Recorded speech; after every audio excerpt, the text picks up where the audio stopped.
Podcast with James D. Jackson. Hello and welcome again to the Rip Jersey Podcast. I'm your host, James D. Jackson. And man, we had another great day of baseball. It was a lot better than that Thursday night football game, but we'll get into that later.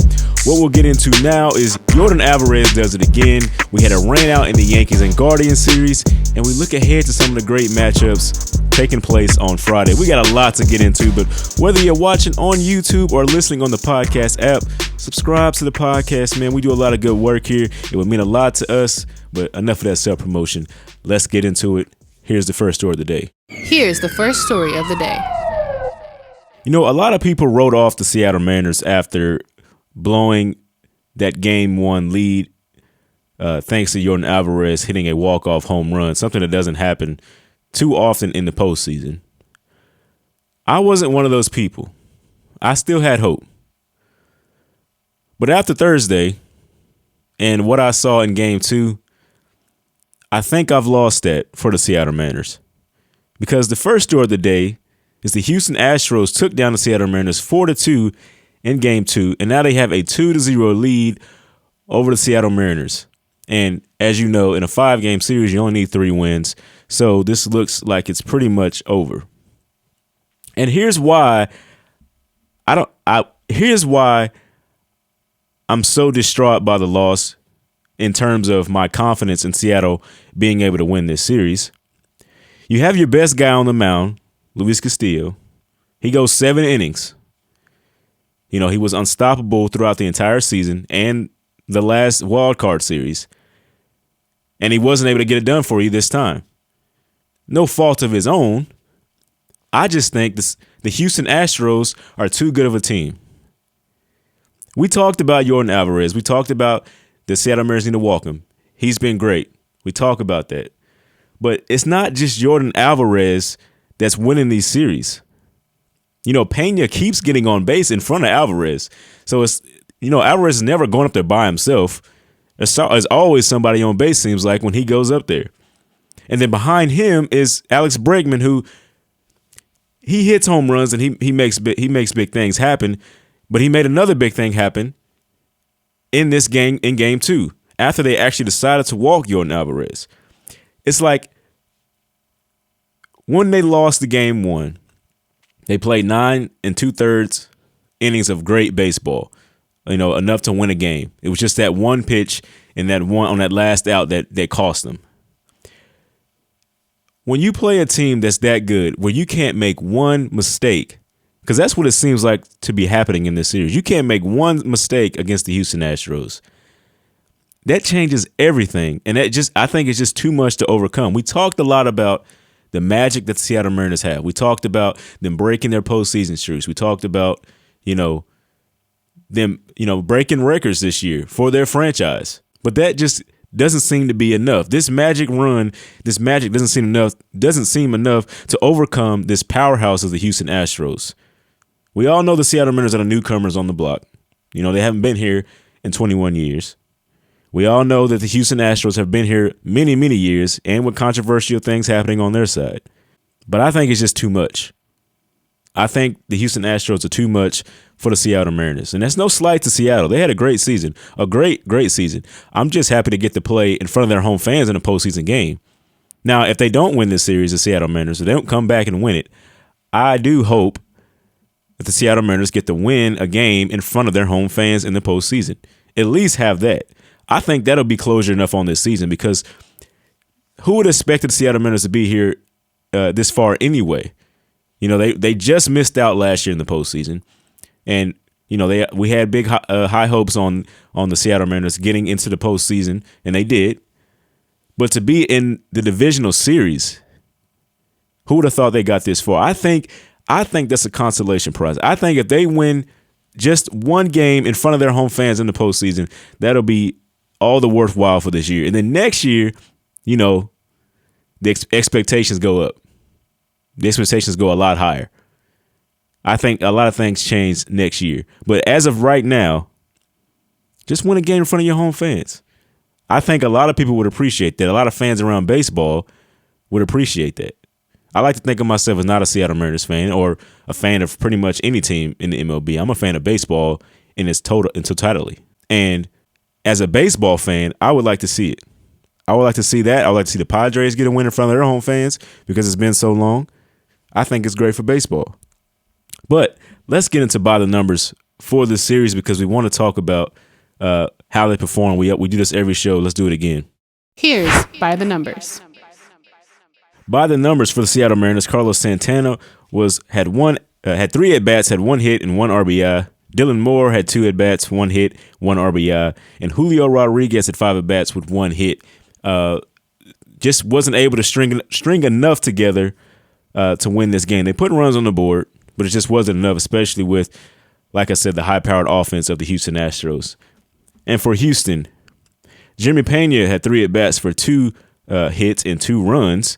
He scored twice. Alex Bregman and Kyle Tucker each had an RBI for Houston. And obviously, Yordan Alvarez had 3 at-bats, 1 hit, which was the home run, and he scored 2 RBI on that swing. I mean, there's just a lot going on for the Houston Astros. And like I said, they're just too unstoppable at this point, I think. Let's get into the second story. Here's the second story of the day. Now, I don't like to look ahead a lot in the postseason because I think it disrespects other teams that are still playing.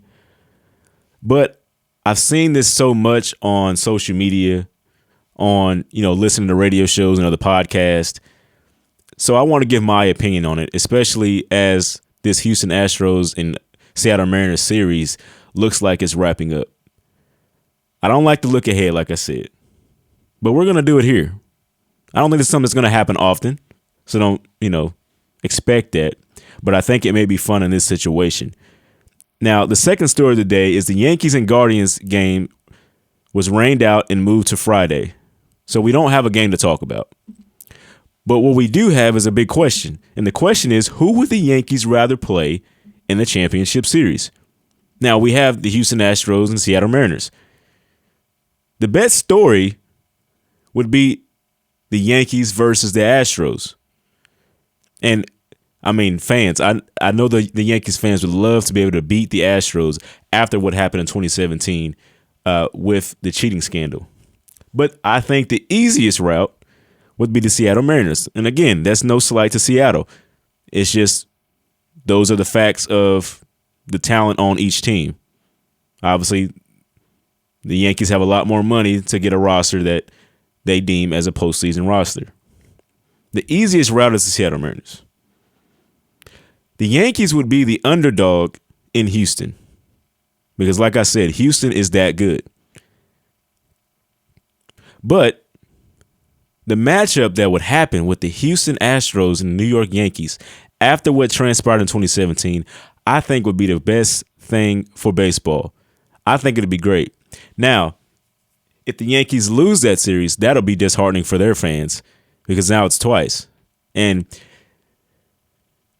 does that mean the Astros didn't need to cheat to beat the Yankees the last time?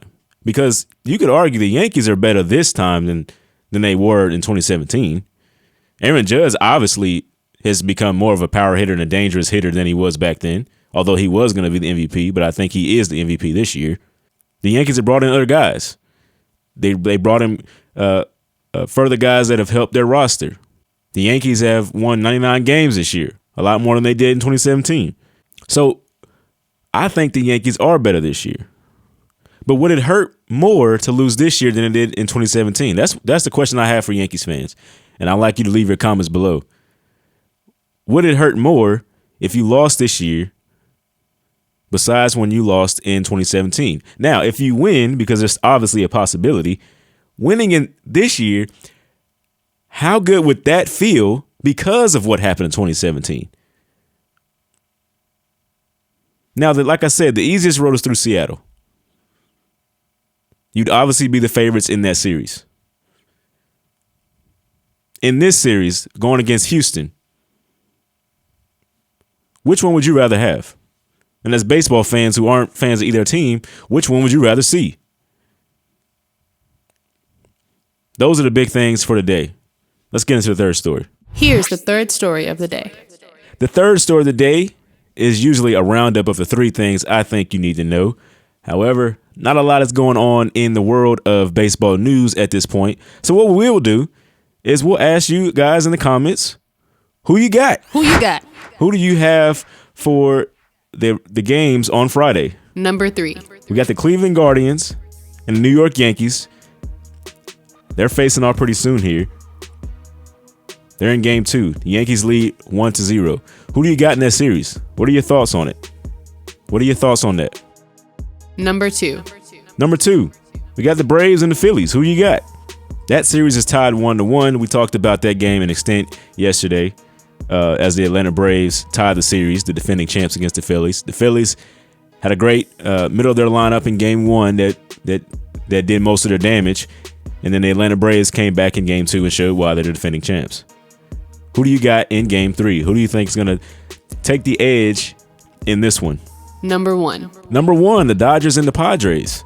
The Padres still won from LA. We talked about it that extensively in the last pod. Who you got? The Dodgers or the Padres? That series is tied 1-1. The Dodgers have been the winningest team in baseball this year. The Padres have been on the rally this last month. Who you got? But as that ends up, I spoke on the last pod about how San Diego just might have a chance to beat the Dodgers. Give that a listen if you haven't already. Just go back and look at it. Give me your thoughts, because that'll actually play into the who you got for this Friday night game. But that's all I have for the Rip Jersey Podcast. I have been your host, and like I said, this has been the Rip Jersey Podcast, and we appreciate you for sticking around with us. Thanks for watching this video. If you made it this far, like and subscribe to my YouTube channel. Also, I have a podcast called Rip Jersey. Follow that, add it to your playlist. Listen to it wherever you can. Thanks for watching again.